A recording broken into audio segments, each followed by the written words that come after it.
Ya, sebagai salah seorang ya yang terus terang saja ikut menumbangkan Orde Baru, itu sejarah tidak bisa dilupakan. Bung Adian itu melihat perjalanan reformasi kita ini sekarang seperti apa? Kadang nyebelin, kadang gimana ya? Misalnya begini, KPK nih, soal KPK begini. Ini saya ingat betul.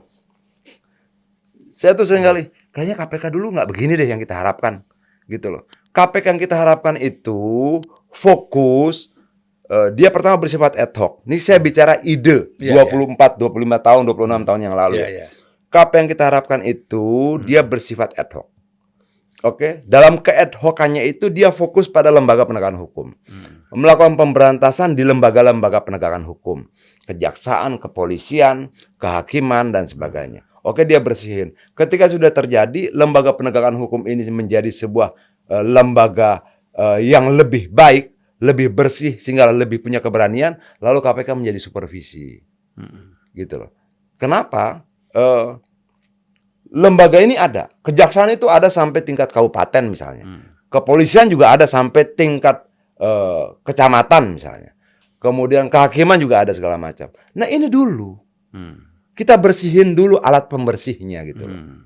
Nah KPK yang terjadi kan tidak seperti itu. Dia lebih suka gubernur, DPR, DPRD. Itu baik, ya baik-baik saja. Yeah. Tapi alat pembersih besar ini tidak pernah dia bersihkan gitu loh. Sementara kalau ini dia bersihkan dalam 5 tahun, dia menjadi alat pembersih yang luar biasa besarnya karena perangkatnya di mana-mana. Ya. Demokrasi pun bisa berjalan dengan baik ya. Iya dong Bang. Demokrasi ini kan bukan cuma sekedar ada pemilu per 5 tahun. Iya. Tapi demokrasi juga mensyaratkan kesetaraan hak atas informasi misalnya. Iya. Oke, bagaimana kemudian kita bicara tentang hak atas informasi yang setara, sementara kemampuan mendapatkan informasi itu tidak sama. Ada yang mampu membeli buku, ada yang tidak mampu beli buku, ada yang mampu beli kuota, ada yang tidak mampu beli kuota, ada yang cuma bisa baca berita kalau kemudian dia dapatkan wifi. Ini kan loh, lalu kita mau bicara demokrasi yang berdiri atas kesetaraan atas informasi, pengetahuan yang sama dan sebagainya, tapi mereka tidak mendapatkan akses yang sama, kan nggak fair. Itu loh. Nah ini kan kita tidak bisa memang membandingkan Orde Baru karena situasinya berbeda ya dengan situasi sekarang. Tapi paling tidak kan kita ingin melihat dari situasinya, ya, antara kehidupan masyarakat pada masa Orde Baru dengan masa sekarang. Ya, apakah ini ada peningkatan?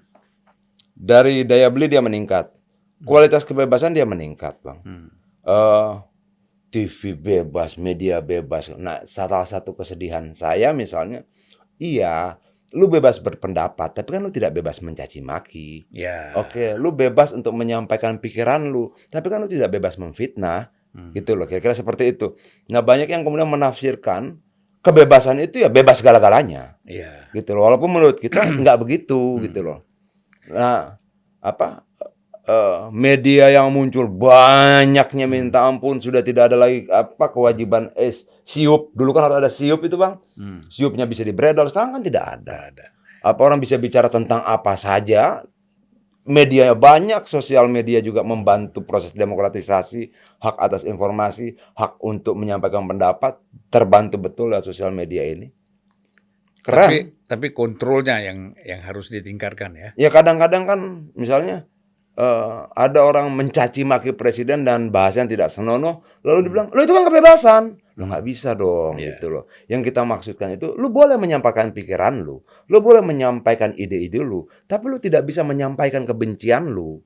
Kalau saya kumpul dengan teman-teman ya, dan teman-teman lo, menurut lo negara yang kita harapkan dulu tuh yang kayak gini gak sih? Kayaknya gak gini-gini amat deh ya, gitu kan. Apakah kadang kita tuh, aduh kok jadi begini, gitu loh. Iya, saya masih sering ketemu ya. Tadi nih teman 98 dari Aceh datang ke rumah, kita ngobrol gimana situasi Aceh, apa segala macam. Kemarin tuh dari Bandung, saya ke Bandung ketemu, kita ngopi segala macam. Ya kita sering kali ngobrol. Sebenarnya ini situasi hari ini tuh sebenarnya itu bagian dari yang kita harapkan nggak sih? Gitu loh. Beberapa bagian yang lain kayaknya kejauhan, kayaknya ini gitu loh. Itu kan kita sering terganggu juga. Iya, iya. Artinya masih ada rasa prihatin lah ya. Gimana ya Bang ya? Ya begitulah kira-kira. Saya prihatin. Ya, Artinya ada perkembangan tapi belum sesuai dengan harapan. Ya, mungkin juga ekspektasi kita terhadap reformasi terlalu gede dulu ya. Ya. Itu sehingga ketika dia tidak terrealisasi dalam kurun waktu misalnya 20 tahun terganggu gitu loh.